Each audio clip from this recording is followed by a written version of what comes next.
All right. Hey guys, I think I am live. How is everyone doing today? G-Man says hello. So on this live today, I just kind of want to talk a little bit about our current nutrition strategy, since I think some of our YouTube followers are not familiar that we have moved away from strict carnivore. We still follow many of the animal-based carnivore principles, but we have indeed added carbohydrates to our nutrition strategy. So I kind of just wanted to clarify some of those points today and answer any questions that you guys have. To be honest, it's been a little difficult and challenging to talk about this subject since we have received a lot of some hate on YouTube. And so it's been a little challenging to bring this up, but it really is our journey and we are sharing as we go, and we really do feel really good right now. So I think that it is important that we do share how we're feeling, what we've changed, and answer any questions that you guys have. So I think I'm just going to start by kind of sharing what we kind of eat right now, what our plan, what our nutrition strategy is, and then I will head on over to the chat for some questions and I'll try to answer them in the best way possible. So we follow an animal-based nose to tail diet that we include carbohydrate sources. So we like to think that we are eating our animal sources, so our animal proteins and our animal fats for most of our nutrients. And then we are consuming some carbohydrates for our energy sources, since I don't think plants really contain unique nutrients relative to animal food, but we are including them for our main energy source. So we still eat a lot of muscle meat. We still eat a lot of organs, bone broth, collagen, and gelatin. And then for our fat sources, we are still consuming like beef suet, tallow, ghee, raw butter, bone marrow, yolks, what else? And then other raw dairy products. And then really our carbohydrate sources that we're consuming right now, raw honey, fruit, squash, and then occasional starches like white rice and potatoes. And then we consume a lot of raw milk as well. We tolerate dairy really well, especially raw dairy. And so raw milk has some carbohydrates in it as well. So that pretty much like sums up our nutrition strategy. Honestly, it works really well for us. We feel really good and we really like the food options and the meals that we can create with these foods. And we're still consuming like real whole food sources. It's funny, I think that we would have received less hate if we would have just gone back to keto and still included like processed keto foods, but we're now consuming carbohydrates, but we're real whole foods. And I think that that's a really important part of a well-rounded nutrition strategy. Okay, so that's kind of a summary of where we're at right now. So now I'm going to head to the chat and scroll up to the top to see if anyone has asked any questions. Okay, so Eric. Hey, Eric. How's it going, Eric? He said, what are the 3 most recent foods you've added to your diet and why? Great question. So the first is white rice. And so I think a lot of people are going to say, oh my God, rice has arsenic in it, which yes, a lot of rice does have arsenic. However, white rice has significantly lower arsenic levels relative to brown rice. And there are cooking methods that you can use to significantly reduce the arsenic levels. We're actually going to post on Instagram this week. We found a really cool research study from October of this year where this research group published this new way of cooking rice that reduced arsenic levels by about 75%, which is really cool. So we added white rice because we're heading into the winter months and we don't have access to local produce. So we don't have access to as much local fruit, for example. And so we're adding in more white rice to get through the winter months. Another one would be we'll add potatoes on occasion. And for that exact same reason, it's just seasonally here. There are more potatoes that are local and that are available to us as opposed to fruit. And other than that, we've really been eating the same foods for the past few months, haven't added anything like new. So I'd say those are the 2 recent foods that we've kind of added in. Okay. So Zoe, it would be really interesting to hear about eating vegetables and still not causing autoimmunity and carb cycling. Okay, I'm going to phrase that as a question. So how have you included vegetables and not gone back to getting your autoimmune conditions? So that's a great point. When we went zero carb carnivore, we really reduced inflammation and we really got rid of our autoimmune symptoms. And we're never going to regret going strict carnivore. Carnivore was very, very good to us. We fixed our autoimmune symptoms. We gave our gut a huge break. We learned about the importance of animal protein and animal food in general. We moved away from a plant-based diet. We removed all processed goods. And the most important thing is that we learned about regenerative agriculture, which significantly changed our lives. Okay, back to Zoe's question. So we don't really eat vegetables. I would say the only thing that we consume is raw carrots on occasion for the Ray Peat carrot salad, which will help reduce endotoxins and estrogen buildup. But other than that, we really don't eat too many vegetables. I think one of the biggest problems that we had before we were carnivore was we consumed so many vegetables, and we consumed them in a way that weren't cooked properly, and they were causing a lot of issues with our gut. So we were consuming a ton of cruciferous vegetables, a ton of cabbage, so much lettuce, so much broccoli, so much cauliflower, asparagus. And we just choose not to include vegetables right now because I think that we can get all of our nutrients in from animal products. So I think that that's a little bit of a confusion. The carbohydrates that we have decided to add into our diet, which I mentioned earlier, those are the most benign sources, in my opinion. And for us, those do not cause any issues. We are really feeling at our best right now. And I think that that's really important for you to find what your gut can handle the best, because if your gut is not enjoying the food, that's ultimately going to negatively impact how you feel on a nutrition strategy. So basically, we have included foods that haven't triggered any autoimmune symptoms, and I think it's because we've chosen some of the most benign with the least amount of anti-nutrients and toxins. Okay. Okay. Sorry, I'm looking through the questions. So Rudolph Leroy, Rudolph, is it working for your body? I think that that's kind of a hard question to evaluate. I am kind of viewing health differently than I did before. So I think that there's no, diet rules shouldn't be used to evaluate your health. So I ate below a certain amount of grams of carbs. So I followed this rule, so I'm automatically healthy. I think health metrics should be taken into consideration. So such as your waking body temperature, how often you're pooping, whether your hormones are working properly, whether you have a libido. So those type of things should really be considered into whether or not something's working. And then of course, how you feel and your energy day to day and how you're sleeping. So I would say that all of those metrics have really improved these last few months. And I know a lot of people are going to bring up, well, you also reduced your exercise significantly. And that is a very fair point. We certainly were over exercising and doing way too much to our bodies. And so reducing that definitely helped improve things as well. Sarah has gotten her period back, so her hormones are in check. She's doing really well. She's at the gym just 2 or 3 days a week, still getting her period, and she's really working out with her cycle. So pushing it 1 week and then I don't know enough about that. Sarah will be sharing more about that in terms of making sure that you're working out in your cycle. I'm still waiting for my period to come back, and I am here for it. It's going to be, I think, a waiting game. I had amenorrhea for 10 plus years, so I dug myself into a very deep hole. Sarah did not have amenorrhea for as long as I did, so I think that it's just a waiting game and waiting for my body to fix itself and dig myself out of this hole. But I really do feel good. I have a significantly higher waking body temperature now. I poo regularly. My poo is great. I have a lot of great energy.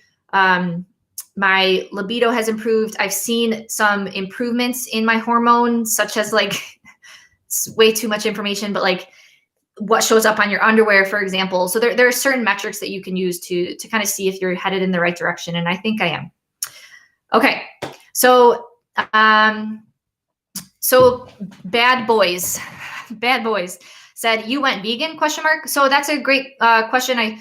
We like to call ourselves vegan, VEGGAN. So we were vegan plus eating eggs. We did that for probably half a year or so before carnivore. So we were very much plant-based, and the only animal sources that we would include were eggs.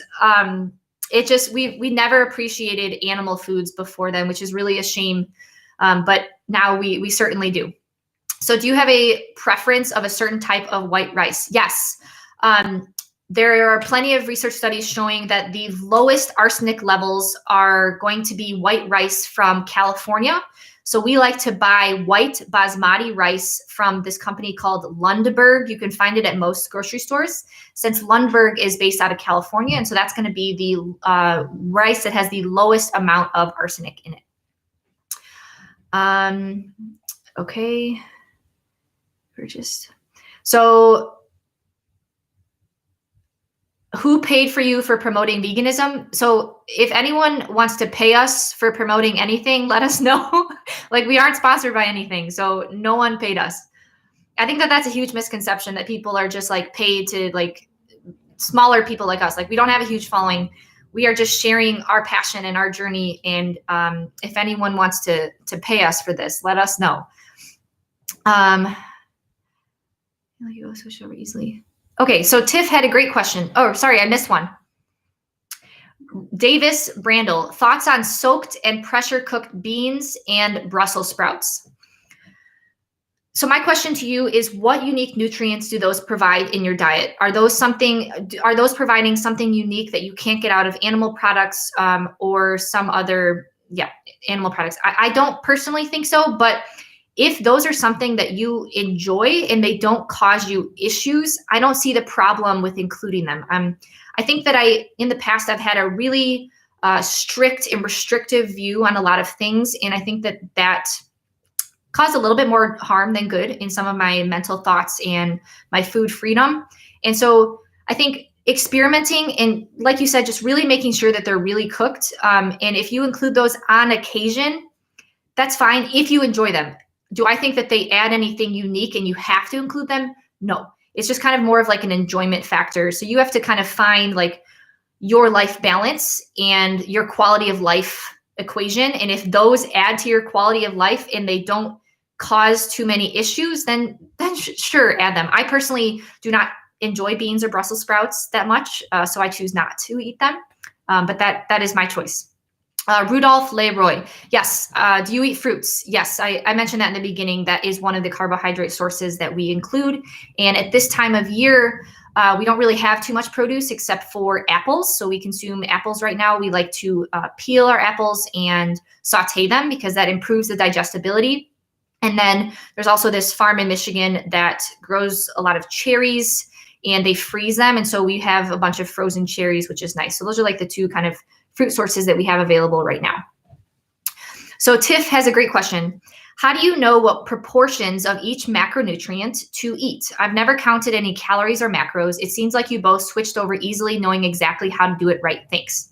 So Tiff, I completely understand how overwhelming that is. Just know that like we tracked macros for like a decade. And so it's just kind of ingrained in our mind what is a carb, what is a fat, and what is a protein. So that's like very easy for us to conceptualize.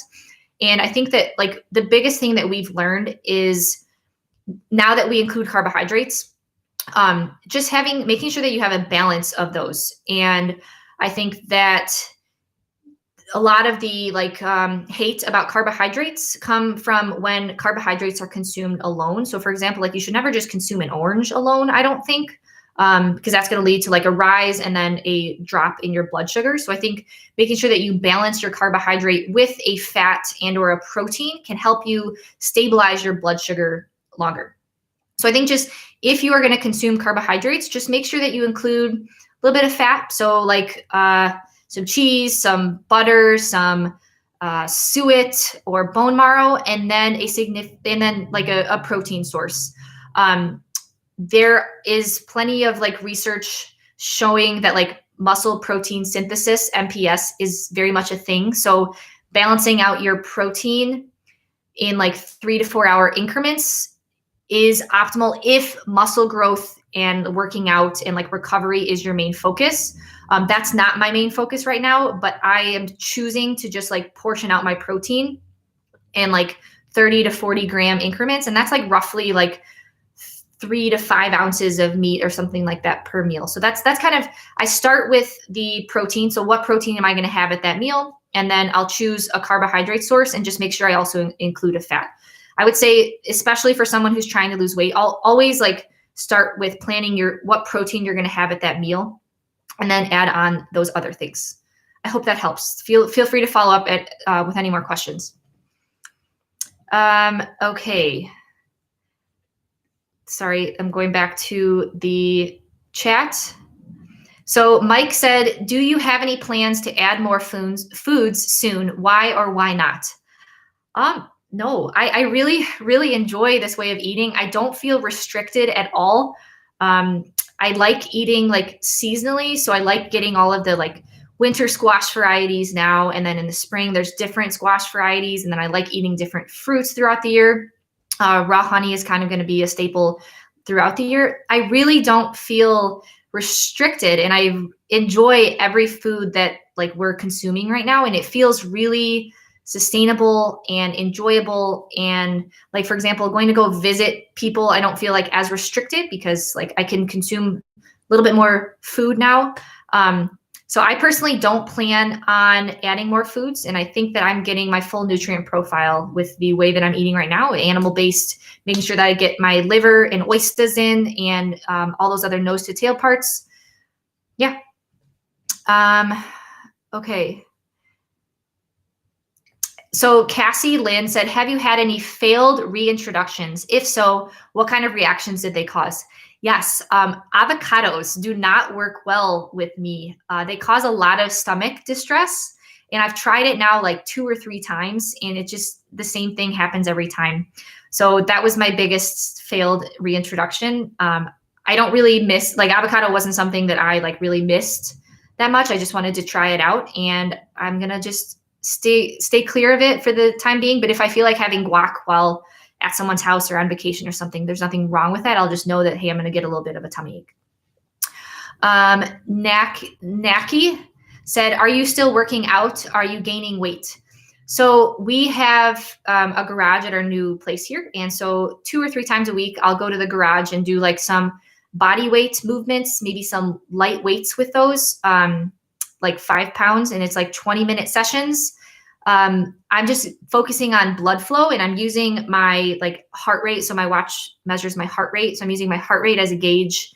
That's like too much. As soon as I start breathing too heavily, like that's pushing it. That's working against my goals right now.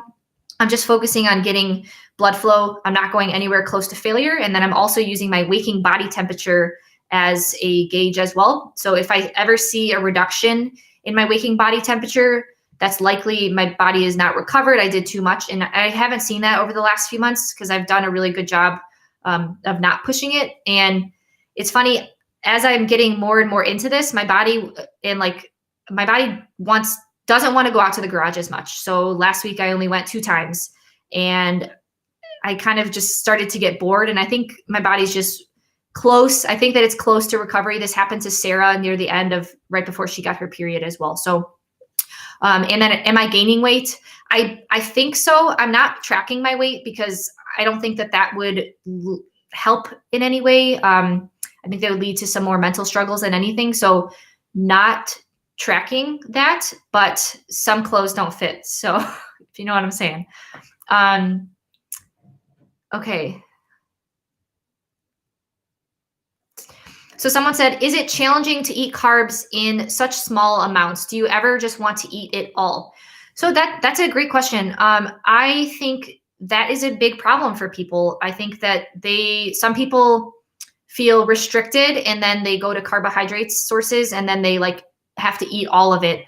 I personally don't feel that way. I come from a very different background than I think a lot of people. I came from a very restrictive orthorexic background where I never had a problem with binging.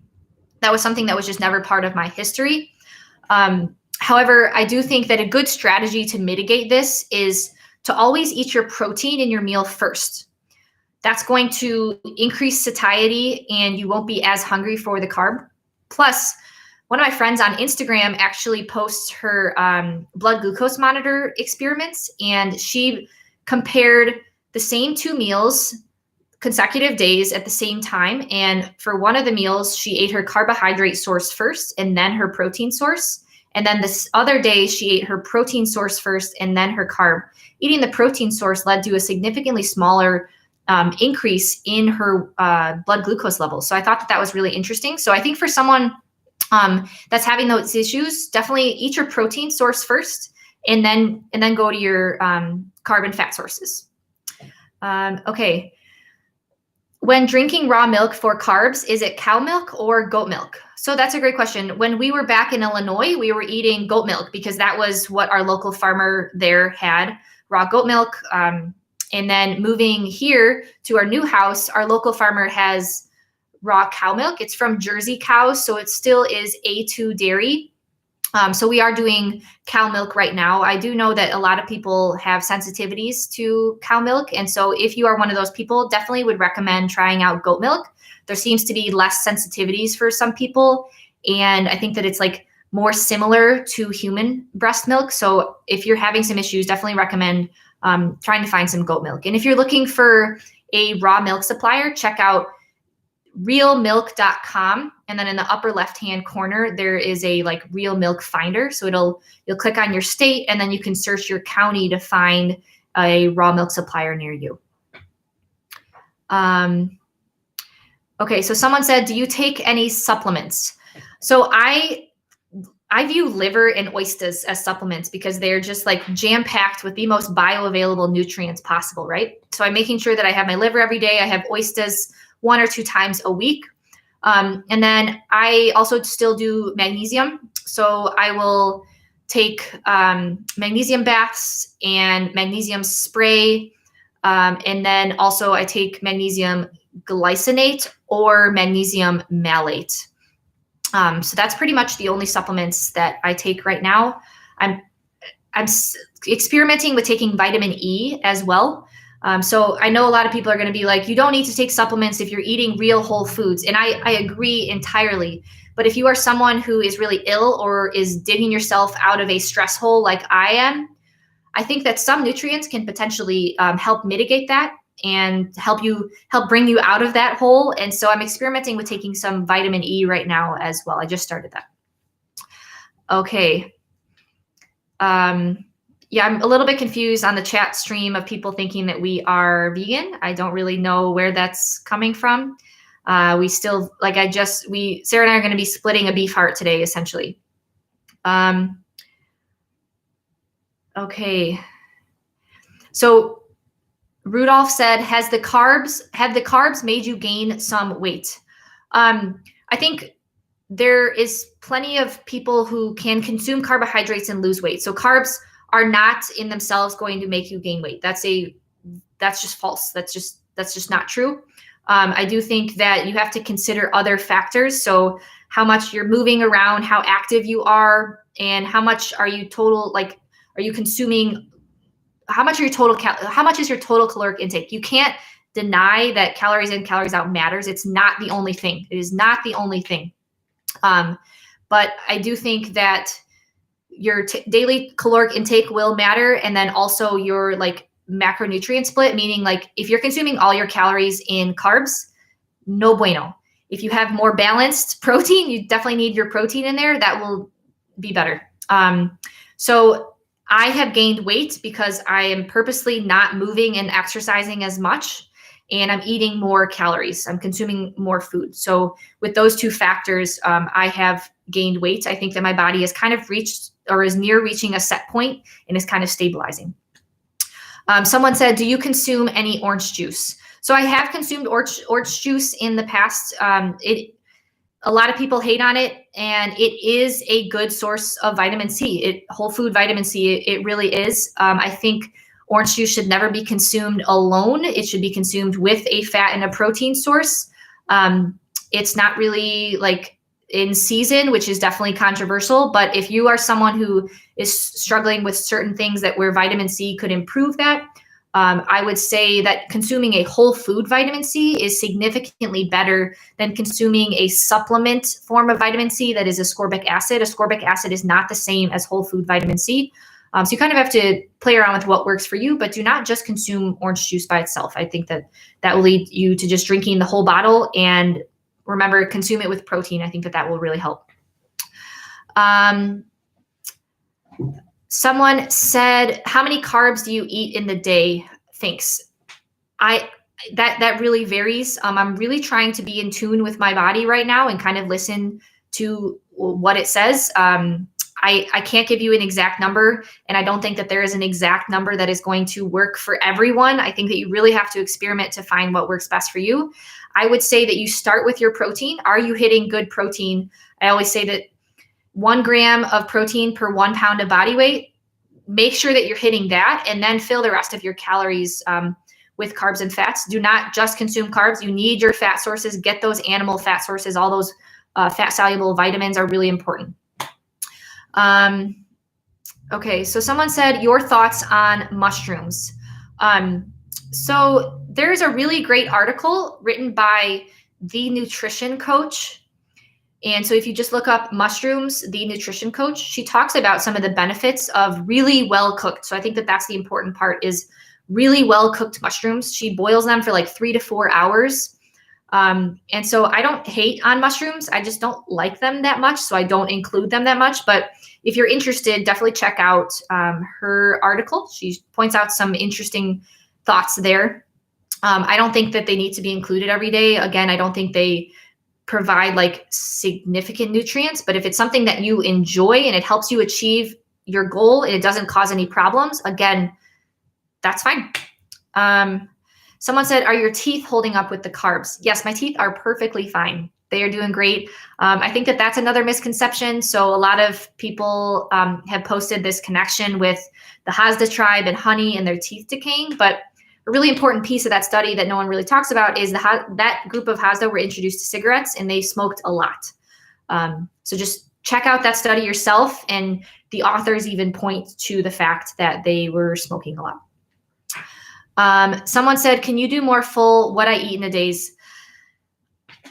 I guess we can. It's challenging. We completely switched gears, and I know that is it's hard. It's hard for us to share that because I feel like I let some people down, and there are a group of individuals who are really upset at us for it, and it's hard to log onto your YouTube and get all these comments that like you're the female Frank Tufanos and you just went carnivore to get followers and all this stuff. Like it plays a toll on you mentally. And I think that hopefully people are starting to see that like we aren't full carnivore anymore, but we are still pro animal based. And I think that that's what's the most important. Like if we all take a step back, there's the plant-based vegan agenda, there's full carnivores, and then there's us who are still leaning towards the animal-based, and we all agree that animal-based nutrition is the most powerful way of eating and has the most bioavailable nutrients and is the most sustainable. Why can't we agree on that so that we can work against this huge plant-based agenda? Like it's massive. They have this plan of having lab-grown meat by 2030. We are working against such an uphill battle. I don't really, it's confusing why we can't just agree on the animal-based part. And so it's been a little, it's been challenging to share. I'm not going to lie with you. We can absolutely do that. It's just going to be one of those days where I just post the video and then I do not return to the comments and I just swipe and delete comments. So sure, we are currently working through a nose to tail cooking series because that's something that we are so passionate about. We are not chef experts at all, but we've really experimented with nose to tail parts over these last couple of years. And we think that they're some of the most nutritious parts of the animal. And it's a shame that our generation has really lost touch with that. So stay tuned. We plan to do a ton of videos in this series to help you guys implement these off parts and make them more approachable for you guys. Okay, sorry, that was a long tangent. Slim Knot Music said, do you ladies eat venison? Oh, that's our neighbor. Hey, do you ladies eat venison? Brussels sprouts are awesome. If you enjoy Brussels sprouts, make sure you really cook them well. I love venison. It's just, I've never successfully gone hunting. I did go hunting a few weeks ago. I tried and we didn't see anything. So we didn't shoot at it. I think venison is great. I just don't have a good source of it. So eat your venison. I would eat it if I had it. So Cassandra said, as a scientist or just someone that is into science, do you see anything wrong with cooked meat as opposed to raw? I know you guys ate raw meat before. Yeah, we were we definitely had a phase of eating a lot of raw meat, and our body was asking for it. It was strange. I know that sounds so weird, but our body really enjoyed it, and maybe it was some part of healing. I think that there is some evidence showing that you do destroy some nutrients while cooking it, but again, quality of life factor. How do you enjoy your meat? Don't like force yourself to eat raw meat. I still think that there are plenty of nutrients in cooked meat. As an example, the nutrients in liver are really stable. And so if you cook your liver or if you eat it raw, you're still going to get a similar nutrient content. Of course, you're going to get the most amount when you eat it raw. But I think that stressing about that just leads to the wrong kind of mindset, and it doesn't make it sustainable for someone. So if you like raw meat, eat raw meat. This summer, there were some hot days where I was like, man, I feel like some beef tartare. I'm going to have some beef tartare. But it's cold here now, and like there's something nice about eating warm food in your body. It helps keep you warm. So I don't like to be dogmatic or really strict about those things anymore. Eat your cooked meat if you like your meat cooked. Okay. So Eric said, nuts have been a fail for me. Have you tried nuts? I really think that there's something to say about polyunsaturated fatty acids, PUFAs, in nuts. This is kind of like what Ray Peat has been preaching for a while. Dr. Saladino is talking about it as well. I think that nuts are it's definitely controversial in the health community, but I personally think that was one of the biggest issues besides vegetables before carnivore. We were downing nut butters, like almond butter containers down in like 2 days or so. I have not experimented adding those back in. To be honest, I don't really crave them. I prefer kind of like bone marrow and stuff like that. So I haven't necessarily tried it, but I really don't think that nuts provide any unique nutrients. If you are someone who like loves their nuts, I would say definitely shoot for more of like the macadamia nuts. They have a lower like linoleic acid content, especially relative to almonds. So look into that a little bit, but I personally don't feel like I need to add in nut butter, and it's not something that I'm craving or my body wants, because I think the way that I'm eating right now is really satisfying for me and satiating. Okay, next question. Are there differences between what you and Sarah eat? Okay, that's a funny question, Mike. I would say we pretty much eat very similar things each day. We share the same fridge, and so therefore we try to be really good with thawing out our food, because in the past, especially when we were very vegan and plant-based, we'd go through so much food waste, right? Like vegetables just go bad in the fridge all the time. And so we're really conscious of like thawing things out and having things fresh in the fridge and making sure that we work through those. So because of that, we really eat similar things because we share the same fridge. But she didn't have any issues with avocado. She doesn't really like them as much, but she didn't have the same like stomach reaction for avocados. Okay. So Peter, would you still endorse, sorry, where did it go? Oh no, there's so many questions. Oh guys, I'm sorry, I'm really behind. Peter, would you still endorse eating raw beef suet that is grass-fed? Absolutely. Absolutely. I think that animal fats and saturated fats are the best options for us. And I know that stands directly against what mainstream nutrition advice says right now. I still eat raw beef suet. I eat raw butter. I eat bone marrow. I eat raw yolks. Absolutely. I eat your beef suet. So Andrew Gartner said, is there any way I can personally reach out to you? So go on our website and go to contact, and that will send us an email to our Strong.Sistas email address. Okay. All right, Suzanne, what would be an average day of meals for you right now? And thank you so much for sharing your journey. I love how you have taken on your love for regenerative farming. Well, I appreciate that. Regenerative farming has really changed our life and is something that we are incredibly passionate about. And I feel so blessed to be able to work towards starting a regenerative farm. But okay, an average day of meals. So I am trying to eat every 3 to 4 hours, and that is for me to get my period back. There's some studies in the literature showing that for females with hypothalamic amenorrhea, fasting is not the best idea.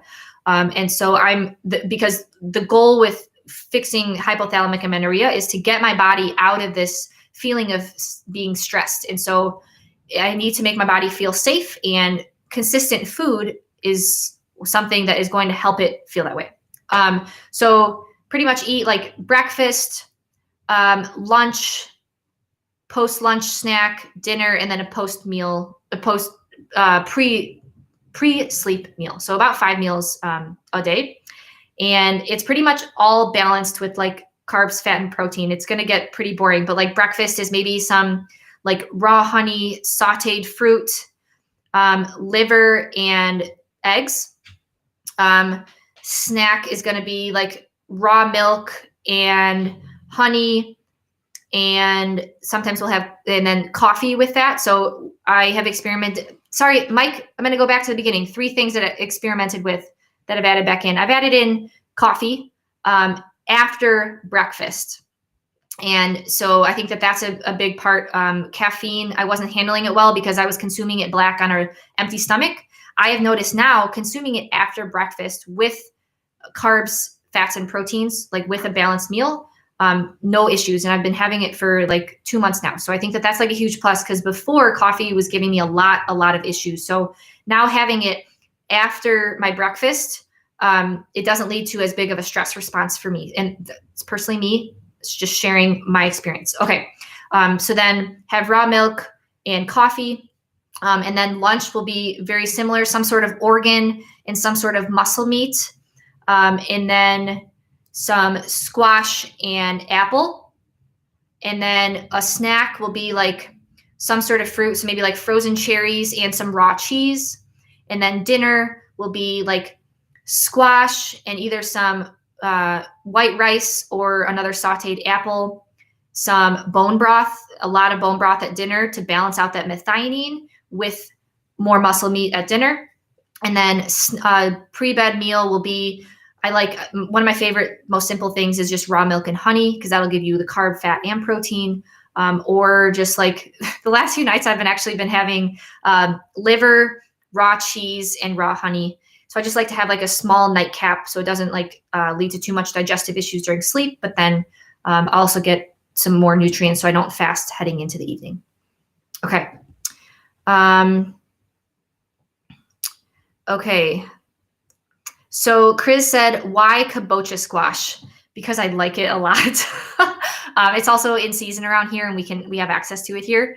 Right now, I think that it tastes really good. I think it's definitely my favorite squash variety. If you were to guesstimate calories, what would you guess you would be around? Somewhere around 2,500 calories. So that is a huge point that Dr. Nicola Rinaldi, she wrote the book No Period Now What? She's worked with like thousands of women to help get their period back. And one of the most consistent trends was consuming 2,500 calories, and also making sure that you reduce your workout significantly. So that was under her suggestion. So I guesstimate somewhere around there.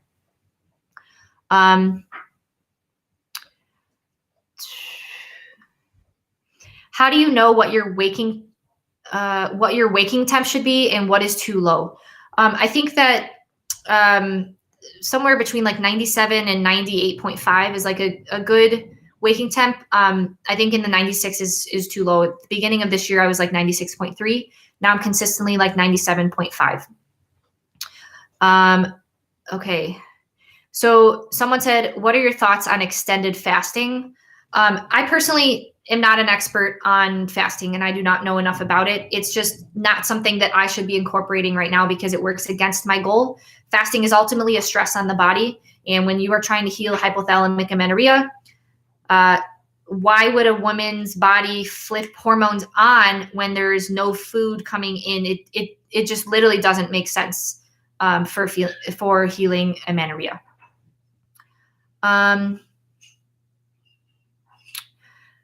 Okay, so someone said, do you think carnivore is still an okay elimination diet for chronic gut issues and autoimmune type issues that do not get better with other interventions and diets? Yes, I think that it is the most powerful elimination diet for you to be able to really pinpoint what was causing the issues. And I think that was a huge thing for us. And reflecting back, I think that my biggest issues were the vegetables, overconsumption of vegetables, especially cooked in the wrong way, over consuming nuts and seeds, and then just not prioritizing animal foods and a lot of refined grains. So I think that I was able to really reflect that those were causing the biggest amount of issues before. Okay. All right, guys, I got to charge my computer. Getting a little low on battery. 1 second, let me plug it in.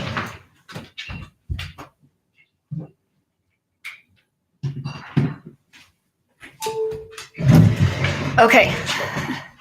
All right, so someone said, what do you think about the repeat diet? So I think that a lot of people would look at the way that we're eating and be like, you are repeaters. And I don't like that way of thinking anymore. I don't like putting myself into a box. I think that we do not incorporate everything. We do not incorporate everything that the repeat community talks about. Like, for example, sugar is not a main part of our diet. We are choosing to consume whole food sources. And I think that I would be eating a little bit more muscle meat than one would suggest for that way of eating. But I think his overall principles are kind of similar, where he says animal-based products should be like where you're getting most of your nutrients in, like liver and oysters, and then use carbohydrates as fuel sources. I would say that we may eat a little bit more fat than what he recommends. I'd like to just say that I'm eating like a Strong.Sistas, and I am eating the way that makes me feel good and the way that I enjoy. I don't want to be tied down to diet rules anymore. That really didn't work well for me. And if you incorporating repeat things improves for you, that's great. But just try not to be really dogmatic or feel like you have to be really strict to something. Okay. All right.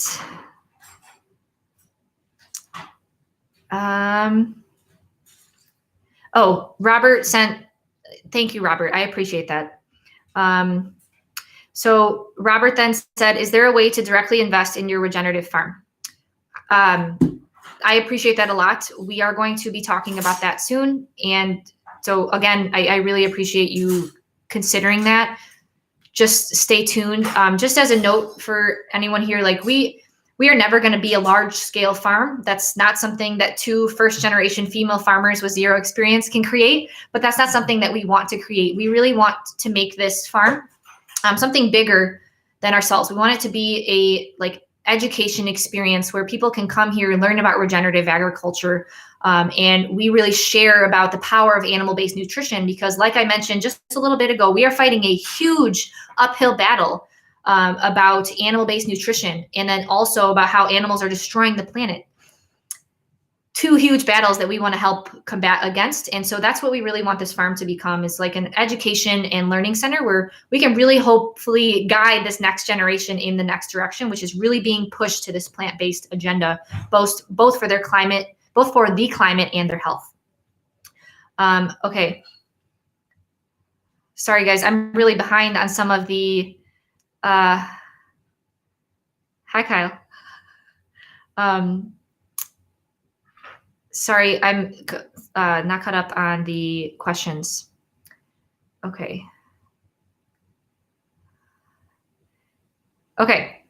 Do you think that there's much of a difference between collagen peptides and broth? So that's a great question. I think that broth is king in terms of collagen source. Like, that is the best collagen source that you can get, because it comes with the accompanying vitamins and minerals from the bones. So that's like the most optimal source. But a lot of people are busy these days and they don't have time to make broth. It's hard to take broth on the road. And so I think that collagen and gelatin are 2 great options. They don't come with the vitamins and minerals. However, they do have that amino acid glycine that helps you combat methionine. So I think one of the biggest things that plant-based agendas say is that, like, methionine in muscle meat, so methionine is amino acid, it's high in muscle meat. They say that is a very stressful amino acid, and therefore plant-based diets that are low in methionine lead to these health improvements. But they forget that there are also studies showing that people who consume methionine and glycine sources like broth and gummies and things like that that leads to similar health improvements. So I think that that's why it's just important to balance that methionine with the glycine. And if you can't make bone broth, definitely have your collagen, mix it in with your coffee, your milk, whatever you have, or make gummies. We like to enjoy gummies using gelatin. Okay. Trying to find more questions. Okay, so I think that I answered all of the questions. Our mom is coming here soon, so we're going to spend the evening with Mama Armstrong. Okay, one more question. Sorry. Any ideas to promote wound healing, like cuts and scrapes that don't heal for weeks? For me, I just make sure that I'm including a lot more broth and collagen and things like that. I do not know enough about that. I'm certainly not an expert.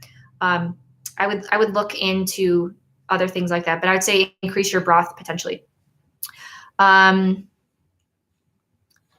Okay, so Peter asked one more question. How did you find your virtual PhD defense? Was your supervisor supportive of your decision to leave academia? How do you see incorporating the skills you gained from your doctorate in the next chapter? It's a great question. I like talking about these things because it does make me a little sad to think like I spent the last 5 years doing something that I'm not going to continue with in my future. But so I just defended, finished my PhD in September, and then I submitted my dissertation officially. So I'm officially graduating this semester. It was a little strange to do a Zoom defense, but it ended up being totally fine. I went to my lab and like recorded it or filmed, did the Zoom live there. My advisors, I won the advisor lottery. They are two incredible human beings, and they were both very supportive of my choice because they saw how happy and passionate I was about it. And they are team Ashley. They're not team some other agenda. And I'm very blessed to have them as advisors. And they were very encouraging, and they're going to come visit the farm next year. And I think that one of the reasons I went to graduate school is because I thought I wanted to be a professor because I like educating. And I realized in graduate school that I don't really want to educate about certain topics that I thought I did. And I found my passion in regenerative agriculture. And so I really feel aligned right now in that I can pursue this career in regenerative agriculture. And I really want that education to be a huge part of it because I really enjoy educating. It's something that, like I said, I know that is something that I want to include in my future. So I think that's going to be a huge thing is that education piece that I learned in undergrad. My advisors really stress science communication, and I really hope to be able to bring that science communication into the field of regenerative agriculture to connect to the younger generation and help them explain, no, monocropped vegetarian diets are not more sustainable for the environment, and no, animal-based diets are not going to destroy your health. And so incorporating that science communication and explaining concepts at different levels. So for example, someone who's in high school versus someone who's in college versus your grandparents. And then also using my grant writing experience in graduate school to continue to write grants for Sarah and I to continue to follow our dreams. So we have now applied for 4 grants. And so I think that technical writing and grant writing experience will hopefully be beneficial because the startup costs of starting a regenerative farm from scratch are astronomical. And so any little grant money that we can get will help. Okay, that was a long rant. Okay.